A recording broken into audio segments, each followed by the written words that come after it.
So today I just want to have a quick talk about this cold steel Immortal. This is not a review of this knife. I didn't get to use this a whole bunch. I got this a while back actually when these were released. Kind of played around with it a little bit, carried it just for a day or two. Ended up putting this at a different location. I've talked about this sometimes in the past, but I don't keep all my knives at my house. There are certain knives I keep elsewhere just for insurance purposes.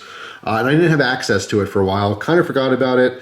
Someone had asked me if I had one for trade, so I ended up getting it back for the trade, and obviously it's being traded off, so I don't have time to actually use it and do a full review. However, I did want to talk about it in a video before I pack this up because this is a very interesting knife.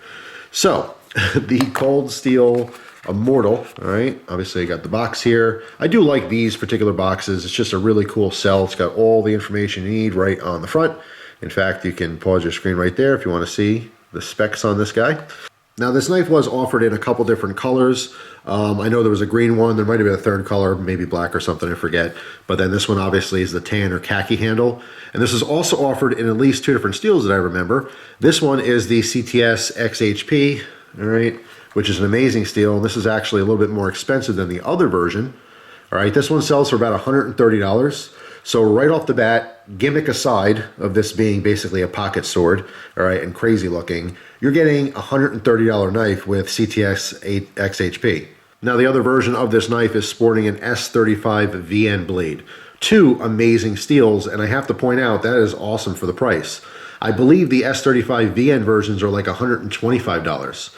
All right, there's not a whole lot of knives out there sporting that steel for the $125 price tag. All right, so just right off the bat, it's a really good bargain in my opinion. There's a lot of value for the price. And you have an extremely usable knife. This is a very good hard use knife. All right, now all that aside, obviously it's kind of a crazy design.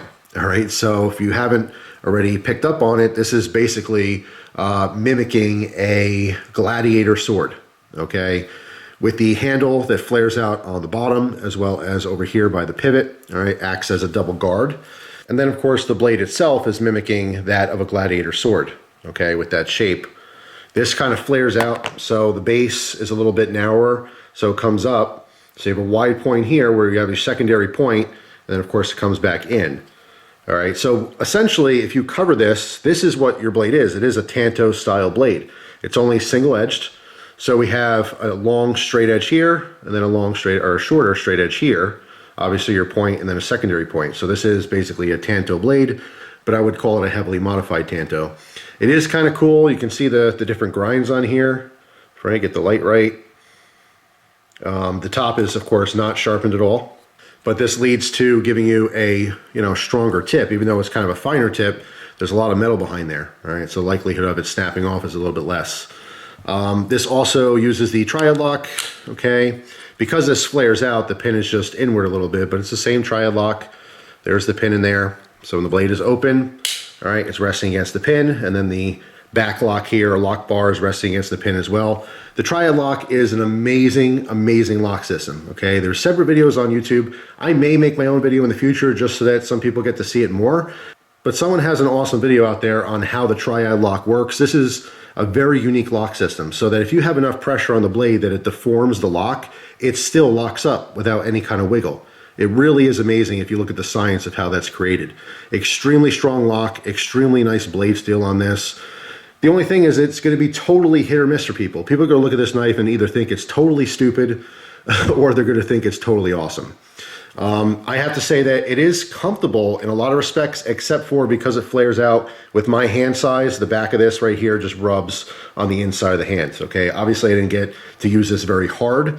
If you have a natural grip like this, it's not an issue, because you can see it goes past the hand, all right? But when I'm resting my thumb here, I have that issue where it's rubbing, the bottom of my palm. If I were to choke up a little bit, it's not an issue anymore, but, it just depends on what kind of cutting I'm doing.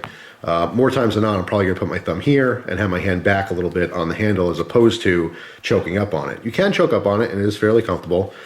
The cutouts on the G10 are pretty interesting as well. Let me zoom in on that so you can get a better shot of it.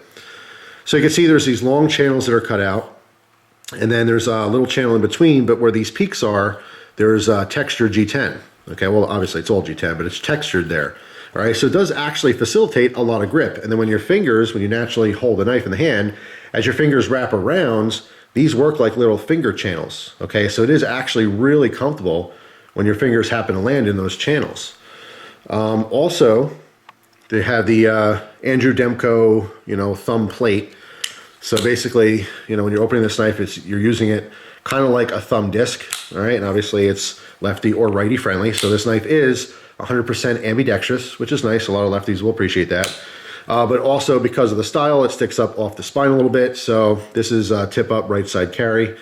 When this is in the pocket, you can wave that open. And I have waved it open, and it waves open just like any other wave knife, just like your waved Spydercos or your Emersons.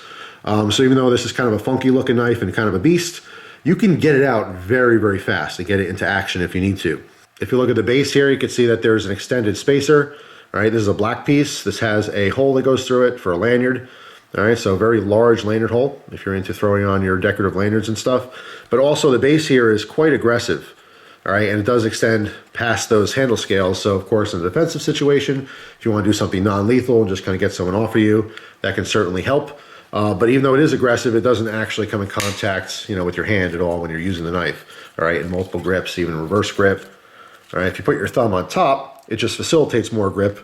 But as we know, we don't really do a lot of stabbing. So taking a little closer look at the pocket clip, you can see it is a unique shape, definitely something different. I'm actually kind of surprised that it doesn't say cold steel on there. I would imagine that they probably would have put their logo there. But anyway, as far as functionality, it works great, okay? Usually with cold steels, the pocket clips are kind of hit and miss. A lot of them are too tight. A lot of them land on very aggressive, texturing and stuff, and it rips up the pocket. This one does not, okay? I don't think this was an accident because they have these kind of finger grooves that are cut out here. This lands in a finger groove, all right, which works out perfectly because it's putting pressure on the smooth part of the knife.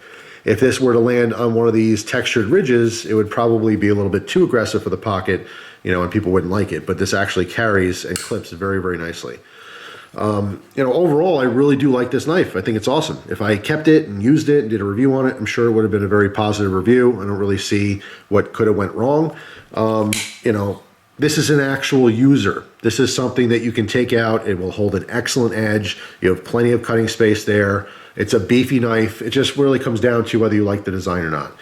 All right, if you're a fan of the Gladiators, it's obviously a must-have type knife.